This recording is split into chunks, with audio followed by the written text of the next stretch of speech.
we're making up for lost time.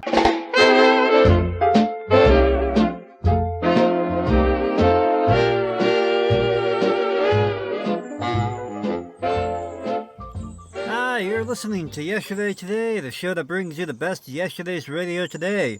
I'm your expedition leader, Jake Westbrook, and my co-captain over here is McLean. That's right, we're out in the woods camping today, so sorry if you're having trouble hearing us over all of this fresh air.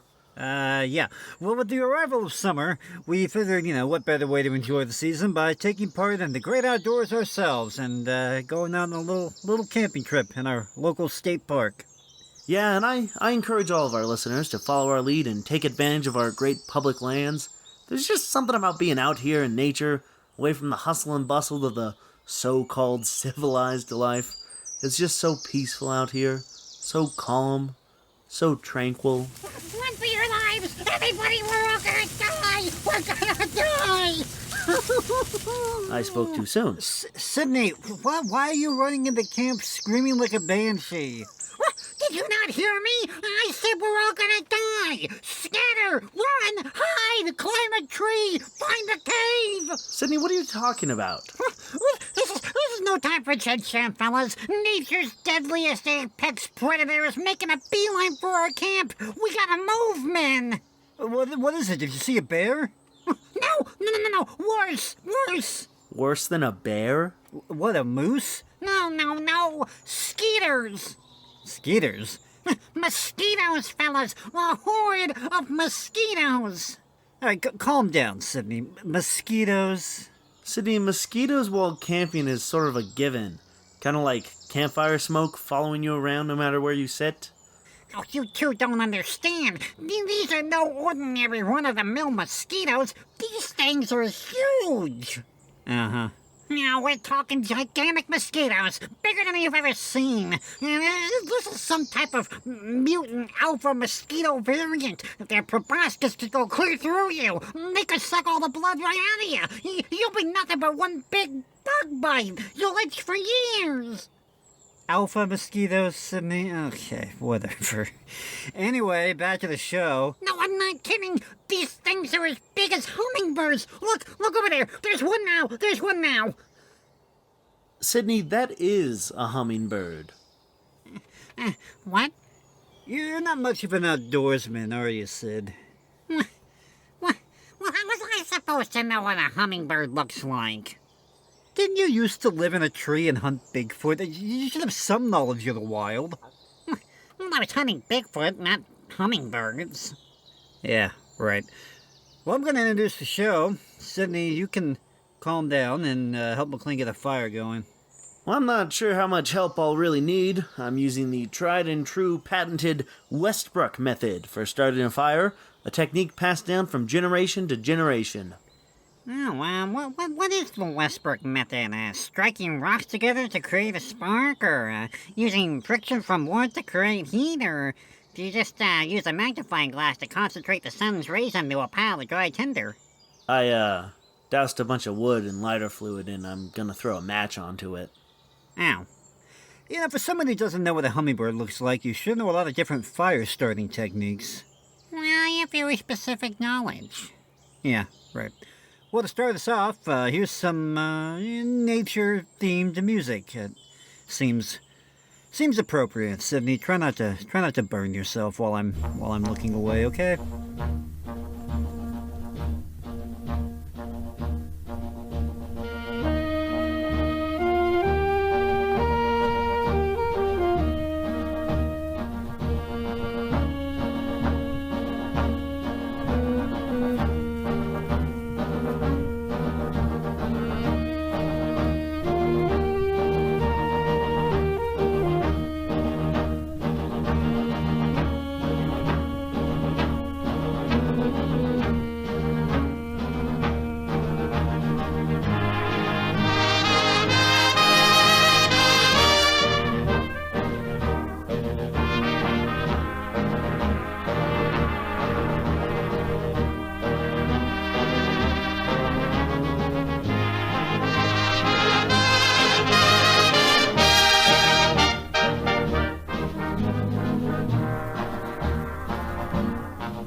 and I are saying with a sigh that you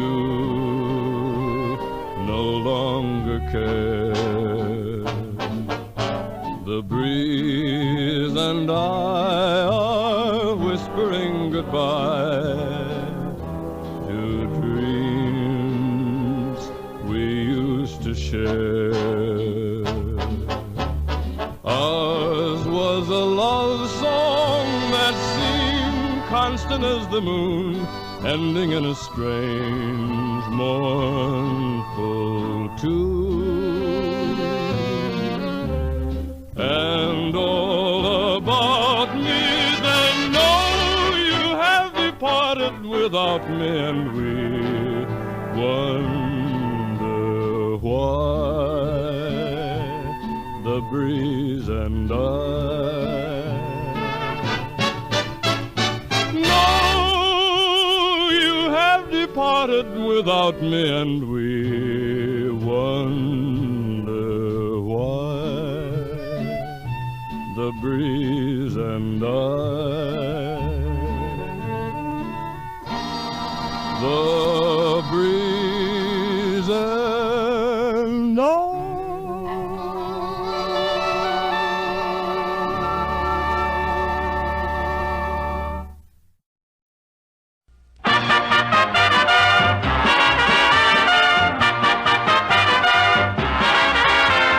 Preacher went out walking, 'twas on one Sunday morn. It 'twas against his religion, but he took his gun along. He shot himself some mighty fine quail and one little measly hare. But on his way returning home, he met a great big grizzly bear.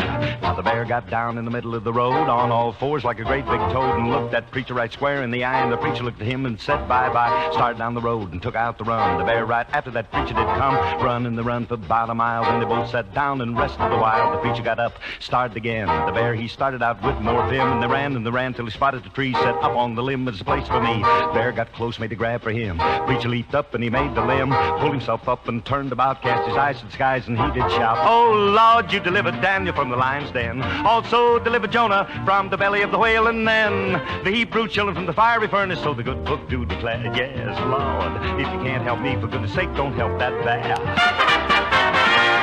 Just about then, the limb let go and the preacher came tumbling down. Reached in his pocket, pulled his razor out just before he hit the ground. He hit the ground with an awful bang, it was a terrible sight. The preacher and the bear with the razor in his hair just a-cutting left and right. While they rolled around on the ground, the preacher was up and then he was down. The bear let out an awful moan. It looked like the preacher was holding his own. Thought if I'd get out of here alive, with that good book I will abide. I'll never sin on Sabbath day, and Sunday come I'll pray and pray to the heavens. He did glance, said, "Lord, just give me one more chance." Then his suspenders gave away and he knocked that bear 10 feet away. Then the preacher got up and made a bound for a tree where he'd be safe and sound. Pulled himself up and turned about, cast his eyes to the skies, and he did shout, "Oh Lord, you delivered Daniel from the lion's den, also delivered Jonah from the belly of the whale, and then the Hebrew children from the fiery furnace." So the good book do declare, yes, Lord, if you can't help me, for goodness sakes, don't help that bear.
Extra Dry beer is the beer of great renown. Friendly, freshening Rheingold, always happily dry. The clean, clear taste you want in beer is in Rheingold Extra Dry. From Lexington to Madison and on both sides of Park, They ask for Rheingold Extra Dry Before and after dark.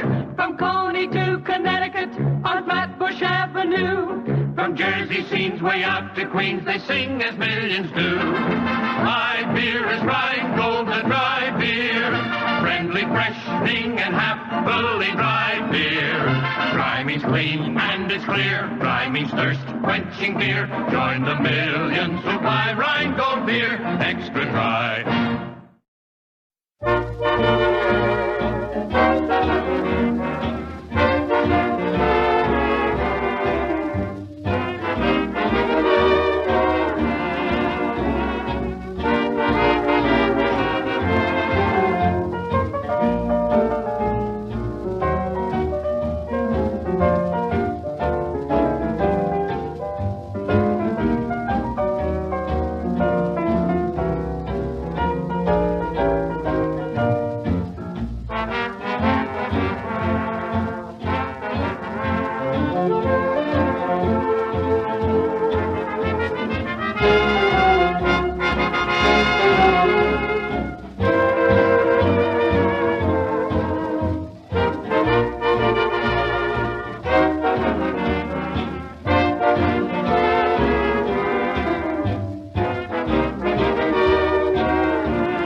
In honeysuckle vines, where a mellow moon is always shining on my cabin in the pines. There's a sweetheart in the pines, writing me a letter I can read between the lines.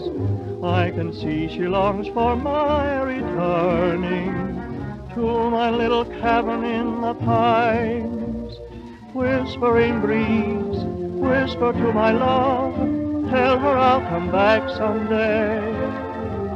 Say that I'm blue, broken-hearted too, sorry that I went away.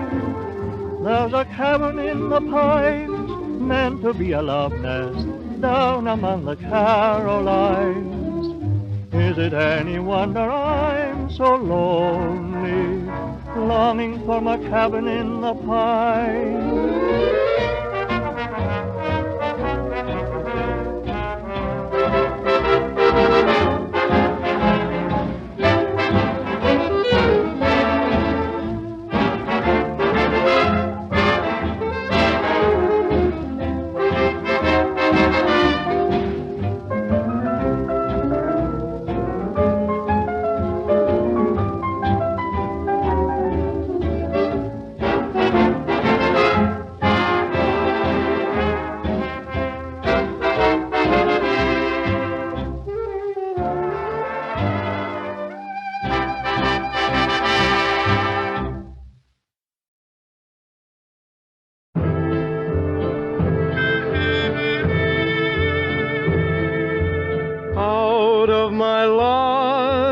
Eventide, among the sobbing pines,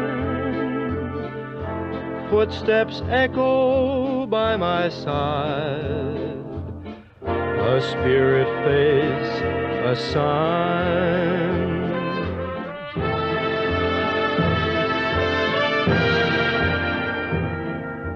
Twilight skies are all alight across the deep lagoon. A face is breaking through the night, my Indian maid, pale moon.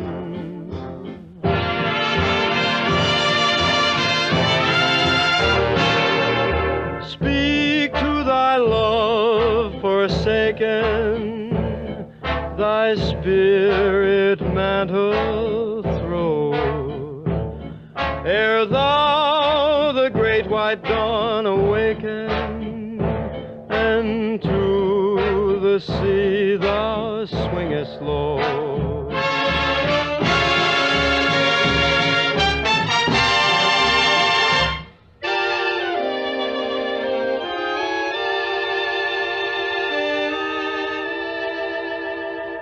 Then to the west I'll follow, across the deep lagoon, swift as a flying arrow, to thy abode, pale moon.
Your branches speak to me of love. Pale moon is casting shadows from above. Point Sienna, somehow I feel the jungle heat within me. There grows a rhythmic savage beat. Love is everywhere, its magic perfume fills the air. To and fro you sway, my heart's in time I've learned to care. I've learned to care. Point Sienna, those skies may turn from blue to gray. My love will live forever, come what may. Blow, tropic wind, sing a song through the trees.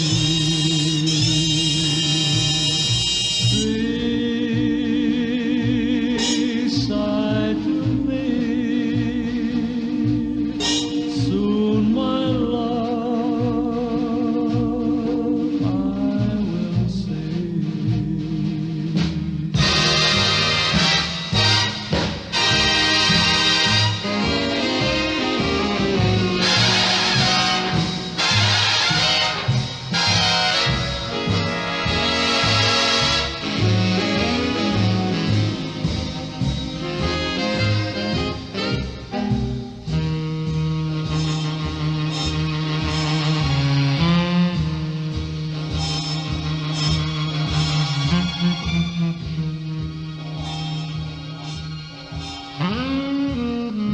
Tropic wind, sing a song through the trees. Sigh to me, soon my love I will see.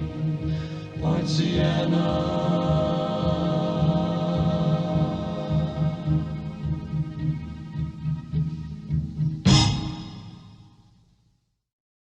The best in jazz comes your way on RCA Victor Records.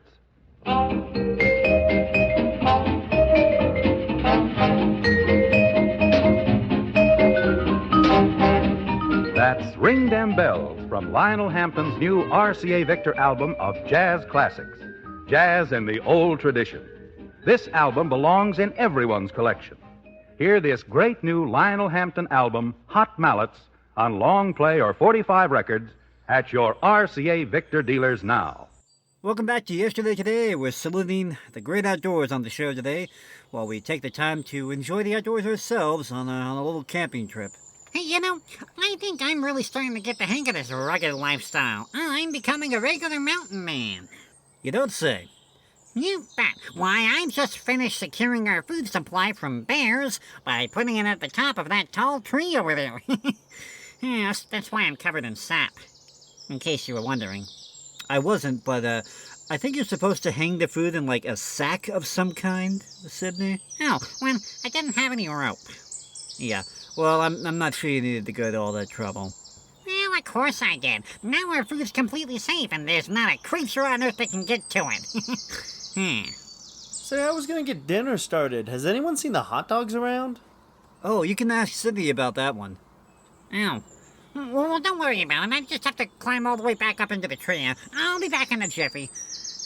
Hope that owl isn't still up there. Oh, boy. Yeah, you could just leave the food in the cooler in the trunk of my car, Sydney. Nonsense. That's not how the pioneers did it. Alright, don't hurt yourself. It's hard to be frustrated at him when he just looks so happy climbing trees. He does seem to get a strange enjoyment out of it. Anyway, next up on the show, we, Hold on, Jake. It looks like a forest ranger is pulling up. You didn't violate any rules, did you? What rules would I have violated? I don't know. Wandering off a clearly marked path? Leaving a trace behind? I don't know. He's probably just checking on the campers. Howdy, fellas. Lenny? Fancy meeting you guys all the way out here. What are the odds of that? Lenny, you're a park ranger? I am. Oh, yeah, I am. Well, sort of.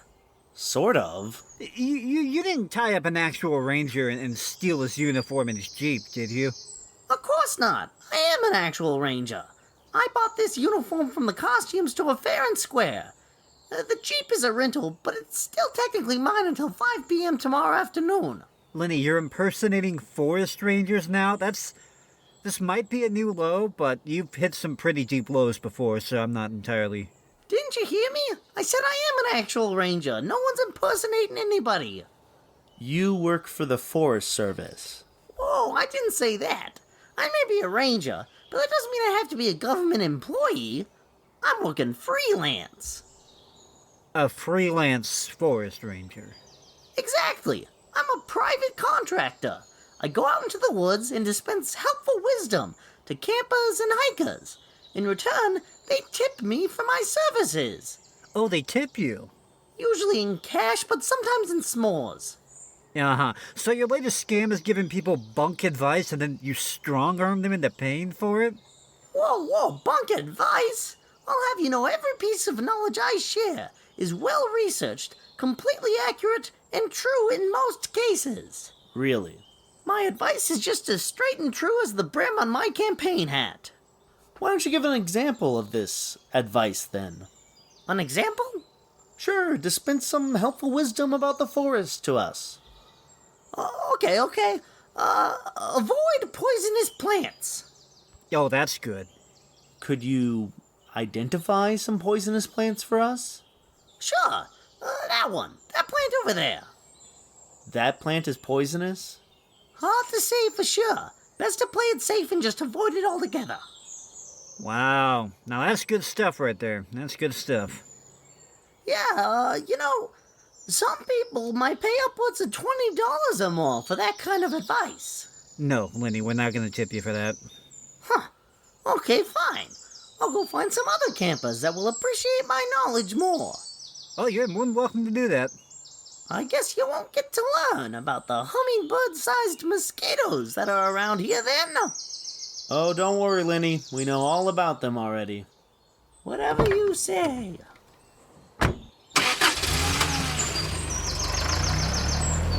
is a disgrace to his uniform. Well, considering his uniform clearly came from a Halloween costume store, I don't know about that. Anyway, next up, the second half of our show, we have an episode of The Adventures of Maisie, in which Maisie gets her boyfriend a job as a nature guide. Maisie? Did someone say Maisie? Different Maisie. You can get back in the tree.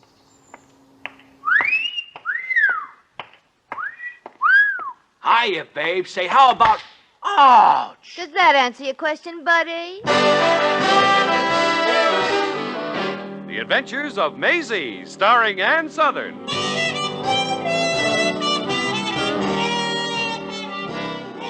You all remember Metro-Goldwyn-Mayer's famous Maisie pictures. In just a moment, you will hear Maisie in radio, starring the same glamorous star you all went to see and loved on the screen, Ann Southern.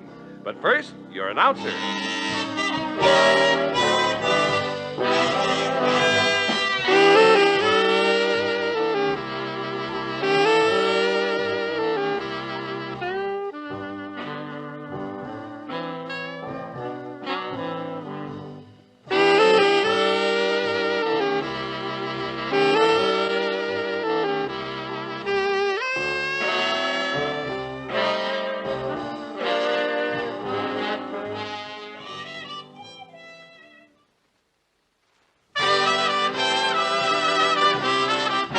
And now, here's Ann Southern as Maisie.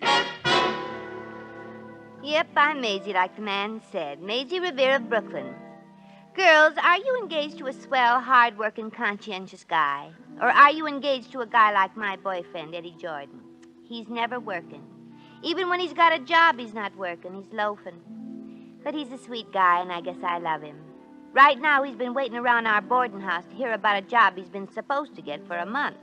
But nothing's happened except that Eddie's been wearing the fuzz off the cushions on the Davenport and getting 14 hours sleep a day. I couldn't stand seeing him take it easy while I was wearing my high-heeled shoes down to moccasins looking for something to do in show business. But then one day on the way home on the bus, I heard someone mention something I thought Eddie could do. So what'll happen when Stanley goes into the army? Who knows? Maybe the army will go bankrupt.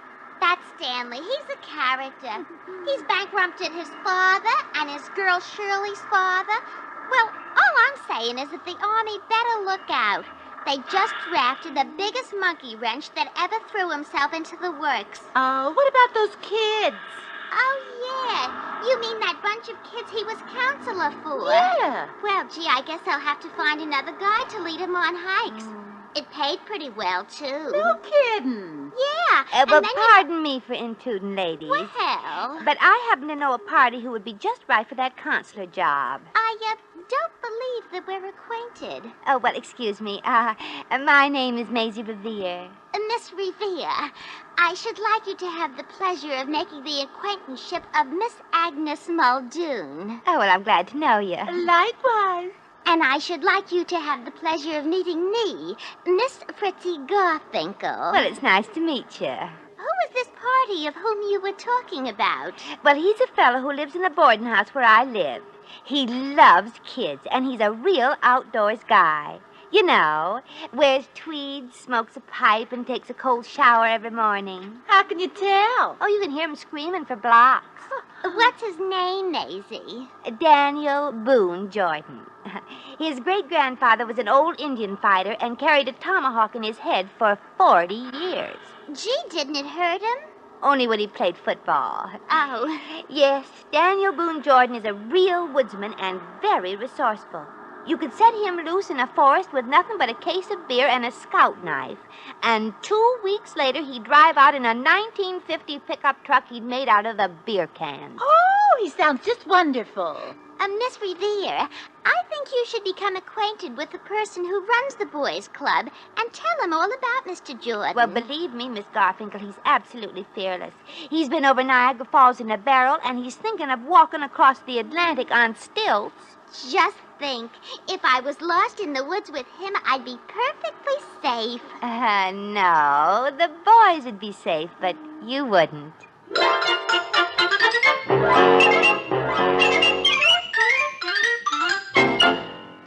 Come on, the parlor and sit down, Eddie. Come here, baby. Your love boat has just sailed into the harbor. Oh, get away from me, sailor, or I'll scuttle you.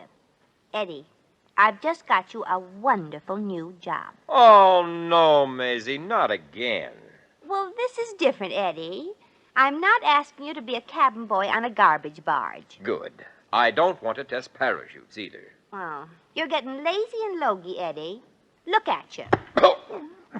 Maisie, for gosh sake. Now, what you need is a little fresh air and exercise. I can see this is an outdoor job. What is it? Well, how would you like to be the leader of the Brooklyn BUMS? What's that? The Brooklyn Boys Unmilitary Marching Society, better known as the Bums. A boys' club, huh? And you'd be their biggest bum, too. You just take the kids out for a hike and take them home. That's all? Well, they do a little cooking, and you have to help them strain the wildlife out of their food. Oh, that doesn't sound like too much. Well, of course, you know how kids are. They'll want you to tell them about the Indians and stuff. You know a little bit about the Indians, don't you? Sure. They've got a darn good team. Now, listen, Tootsie. I'm talking about these Indians. Whoa, whoa, whoa, whoa, whoa. Oh, you mean Indians. Maisie, I don't know anything about them. Oh, well, you can make stuff up. But remember, if that job with the contractor comes through, I'll have to quit. Oh, well, I'll take care of it, Eddie. Now, there's one other thing I ought to mention. I told him your name was Daniel Boone Jordan, and that you could make a fire by rubbing 2 pieces of wet moss together. That's just dandy. How am I going to do that? Oh, it's easy. Don't let anybody catch you at it. But all you have to do is palm a match and wet the moss with kerosene.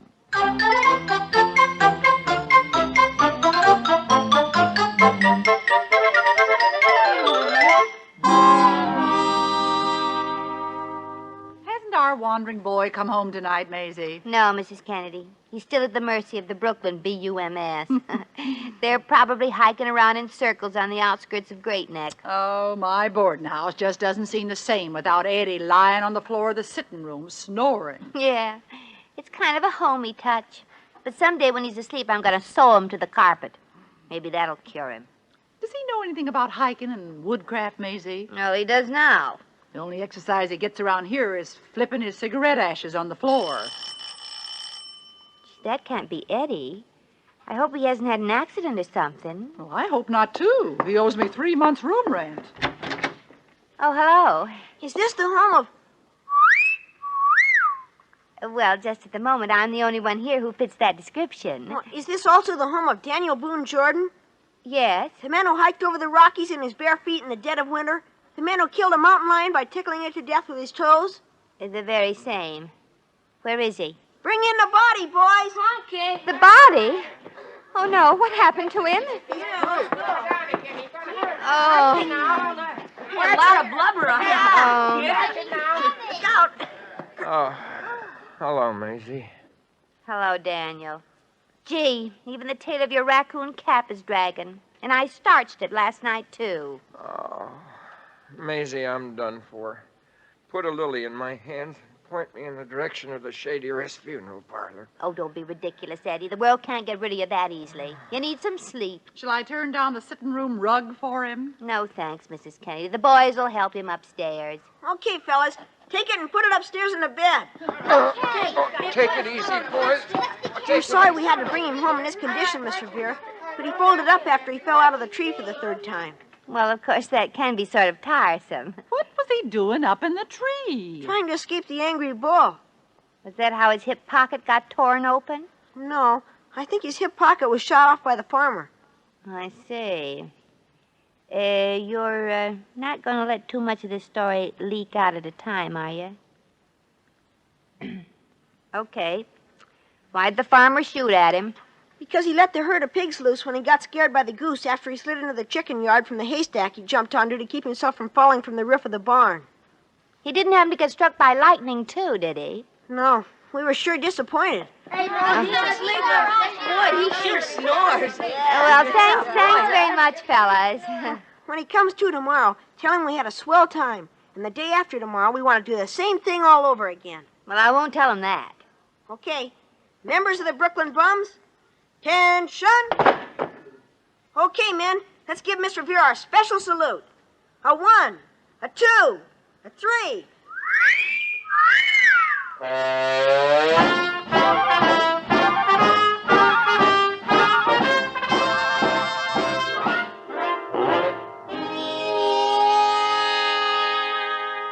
Here's some nice black coffee, Eddie. Oh, thanks, darling. Oh, look at the poor boy's handshake. His fingers are just a faint blur. Come on, Eddie, pull yourself together. Oh, now, Eddie, it can't be that bad. All you did was take a few sweet little kids out for a walk. Sweet little kids. Those diabolical little brats nearly killed me. That's the classiest group of juvenile delinquents outside a reform school. Well, they seem like nice boys to me. Little Dillingers, that's what they are. Hey, feel these lumps on my head. Gee, Eddie, you got more knobs than an Irishman's cane. They all had slingshots, and I was out in front leading them. Just a moving target, that's all I was. Well, tomorrow you can wear a sandhog's helmet. I'll loan you my grandfather's cavalry saber. I'm not going tomorrow. Eddie, you've got to. Come in, it ain't locked. Who, may I inquire, is Mr. Daniel Boone Jordan? Well, don't look at me. I'm not Mr. Anybody, no matter how I dress in the morning. And Mr. Jordan just left. No, I'm Mr. Jordan. What's your problem? Can't be worse than mine. So, you are the imposter who took those innocent little boys out for a wild, irresponsible, foolhardy afternoon yesterday. The man who got my boys shot, trampled to death, gored by a mad bull, and pecked to pieces by an infuriated goose. Almost. Which one of the little monsters belonged to you? Eddie, please. My son is Virgil, the sweetest little angel that ever drew breath. The sooner he becomes one, the better. I paid my money so Virgil could learn the joys of outdoor life instead of the hazards and dangers. And if tomorrow's hike isn't a happy one, I'm going to sue you for your last dime. You might as well give him the dime now, Eddie. Yeah, here it is. Tomorrow's trip had better be inspiring and educational and without any hitches, or else. Goodbye. Oh, Maisie, now look what you've done. He's probably an influential man in the city government. You can be sued to death, you know. Look, none of this would have happened if you hadn't been so helpful about getting me a job. Oh, but Eddie, if you don't ever have a job, how are you ever going to make enough for us to get married? You might as well call the whole thing off. Oh, no, look, darling, don't talk that way. Mrs. Kennedy's boarding house, her speaking. Oh, one moment, please. It's for you, Eddie, a woman. Do you have to tell everybody? Hello? Oh, yes. Yes, of course. You bet I would. Thank you. I'll be there. Who's that, Eddie? Nobody you'd know, babe. She had a very fluffy voice. Don't forget your nickel for that call. Who are you calling, Eddie? You'll find out. Hello? This is Eddie Jordan speaking. I've just taken a job with a construction company, and I won't be able to take the boys out tomorrow. Yes, it's just breaking my heart. Eddie, you got the big job. But I'd like to recommend a wonderful person who's hiked all over the country. I know the kids would be delighted because this is somebody who knows all the Indian lore and campcraft there is. Now, who could that be? Oh, no. Eddie, don't. The leader who'll take the kids out tomorrow is none other than the famous young lady known as Navajo Maisie Revere. Eddie!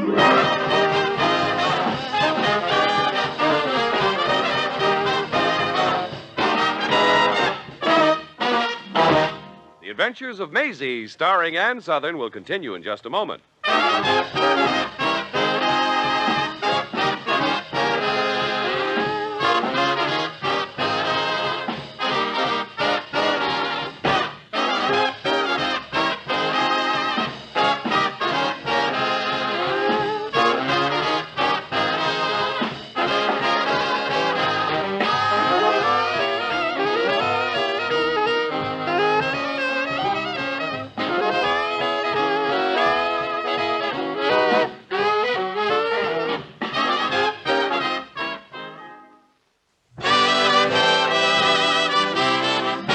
Now, back to Maisie.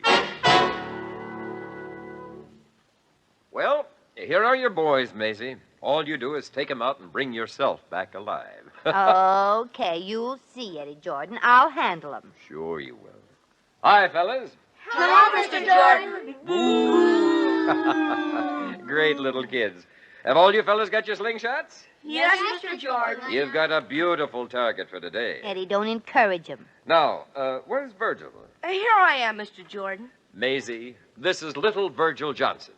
At his age right now, he knows more than Einstein knows. He told me so. Well, hello, Virgil.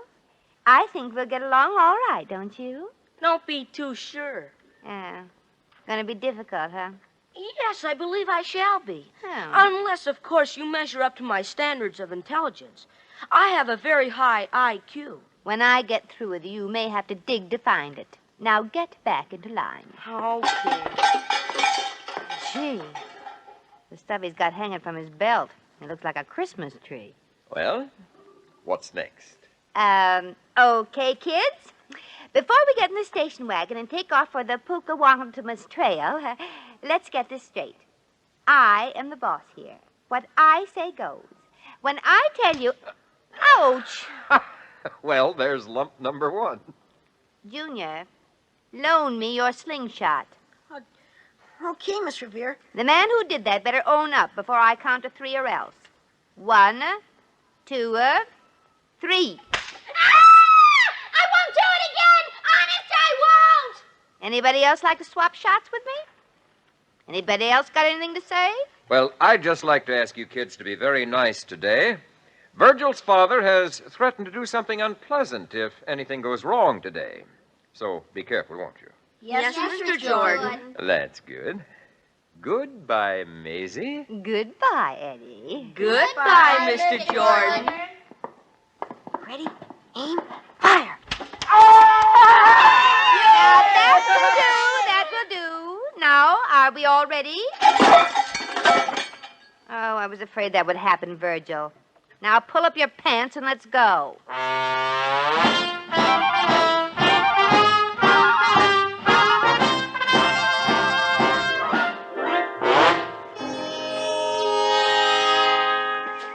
All righty, let's stop for a minute, fellas.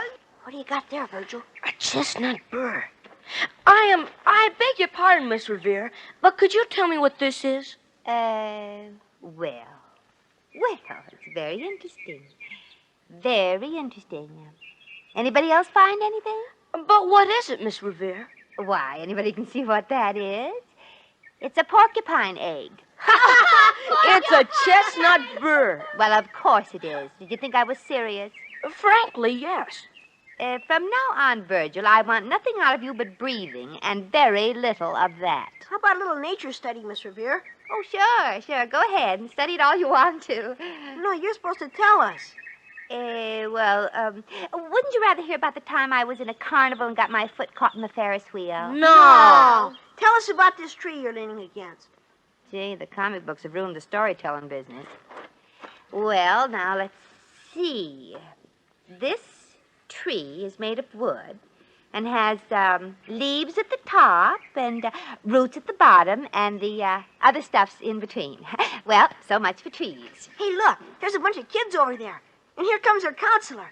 Can we go over and see him, Miss Revere? Oh, sure. But come back when I blow the whistle. Okay.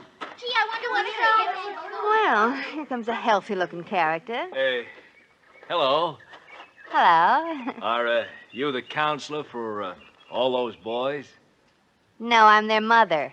Oh, pardon me. Excuse me. I'm sorry. No. I was just kidding. But it's rarely that we boy counselors meet good-looking girl counselors. Well, thank you. You and I could climb trees together. Would you like that? Oh, I don't know. I never had a man ask me to climb a tree with him before. Could we just sit here and talk? Oh, but we're not using any of our muscles. It's no fun to just sit here when we could be romping around in the woods. Well, look, Tarzan, I'm... No. My name isn't Tarzan. It's Darwin. Oh, well, that's very appropriate, too. My name's Maisie, but I'm not accustomed to go swinging through the trees for fun. Well, what else is there to do? Come on, let's climb a tree. No, let's not. Wouldn't you like to go on a little side trip with me? I can identify all the trees and bushes around here. I even know their Latin names. You are sitting under Quercus rubra of the subgenus Erythrobalanus. No. Yes, it's an oak tree. Would you mind if if I sang trees to you very softly? Yes, I would. Well, it's so rarely that I meet a girl like you. Well, let's talk more about the trees. Now, I never called this tree a quercus. Couldn't I kiss you just once? Well, it's oak. Thank you. Hey! Yippee! I kissed her! I kissed her! Holy smoke. Come on, kids. It's dangerous around here.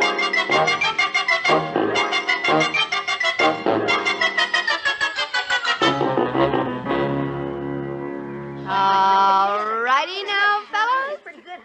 I'm ready to judge the hunter's stew you've been making. And the winner gets to wear a laurel wreath I made. Here's mine, Miss Revere. Well, this smells very nice.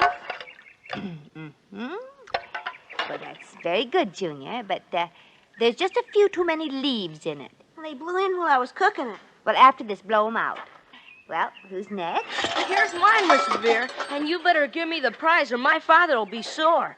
Besides, I saw that guy kiss you when we stopped a couple of hours ago. Put on your laurel wreath, Virgil. You win. Thank you. Now, let's see, fellas.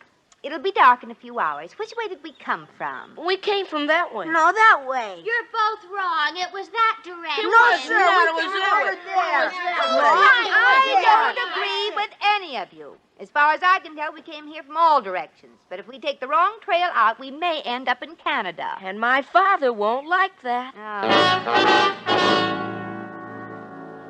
Hey, now we can tell which way is north. I found some moss. That's swell. Oh, fine. This is a big help. On this tree, the moss grows all around it.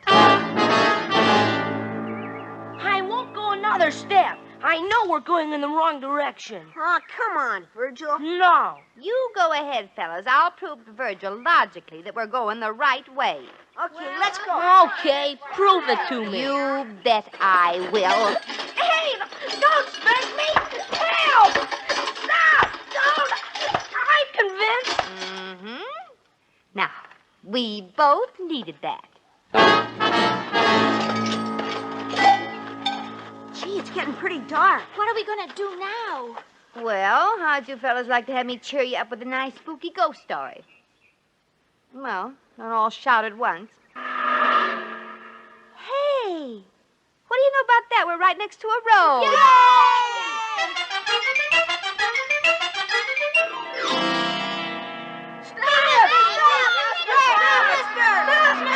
Oh, no, it's no use, boys. They won't stop as long as they see all of us. Oh, there's another car coming.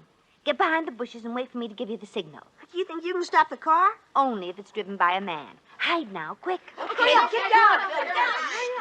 Well, let's see how the old charm works, Maisie. Turn it on. Hey, going my way, good looking? Sure. You got plenty of room? I sure have, beautiful. That's fine.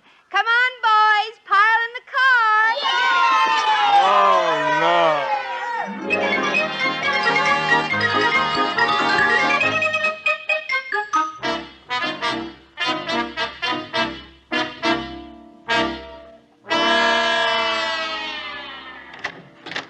Is that you, Gorgeous? Who's gorgeous? I'm a wreck. Had a wonderful day out in the open air, I'll bet, huh? Well, wipe that big smirk off your face.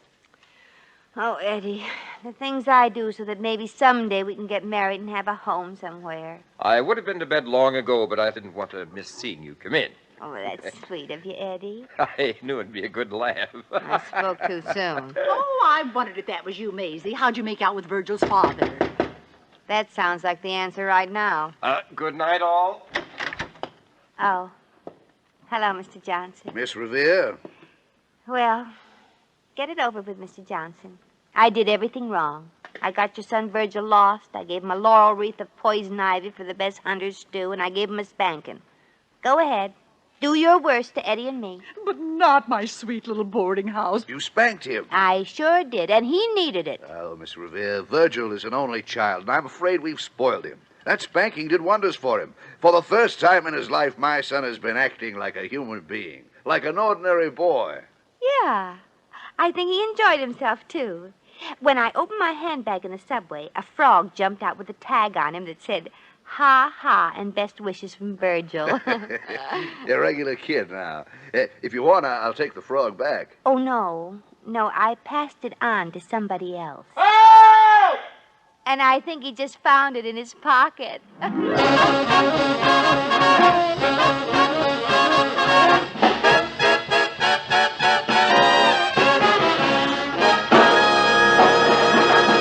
In just a moment, we shall return to the Adventures of Maisie.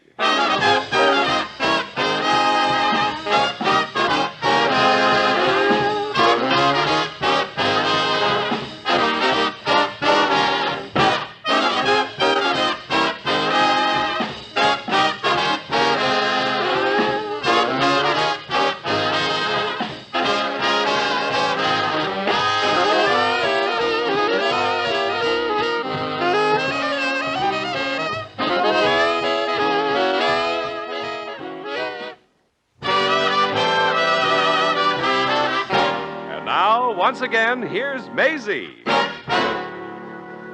Well, it took about 2 days for us to catch that frog. Mrs. Kennedy woke up one morning thinking she had an ice bag on her head, and when she reached up to adjust it, it croaked. Mrs. Kennedy nearly did, too. Well, Eddie's job with the construction company is going just fine. And that's not normal for Eddie. He's taken to wearing a dark blue suit, and he's becoming a young businessman. It looks like we might be getting married someday now. The only sad thing is, darn it, I think I liked him better when he was a bum. Well, that's life, I guess. Come on, Feet, get moving. See if you can find little Maisie a good job for a change.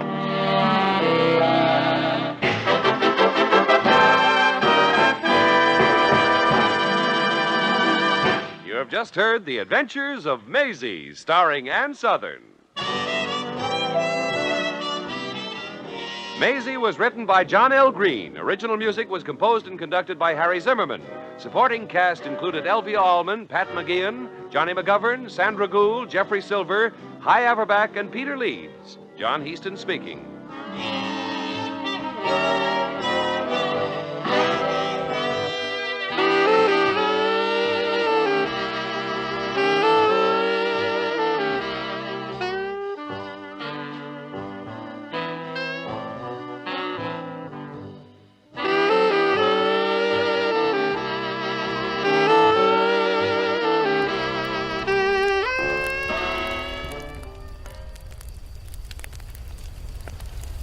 Welcome back to Yesterday Today. We're wrapping up our tribute to the great American pastime of camping out, as we've all settled around the fire before we turn in.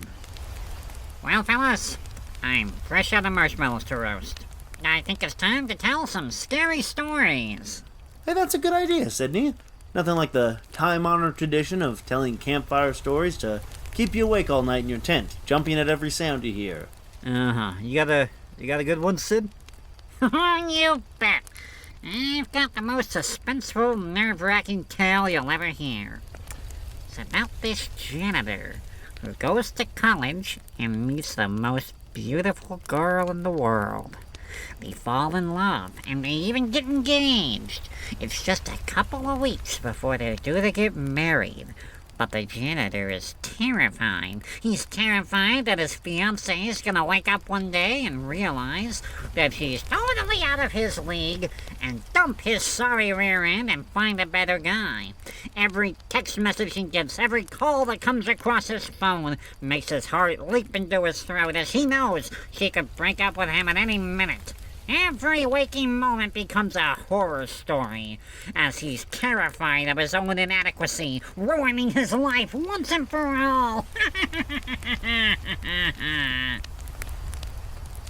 Is that story based on true events there, Sydney? Well, the best ones always are. The best ones always are. Sends a chill down your spine, doesn't it? Yeah. Well, if you want more Yesterday Today, you can visit KISU.org or wherever you get your mosquito-bitten, smoke-covered, outdoorsy podcasts. When there's a breeze on Lake Louise,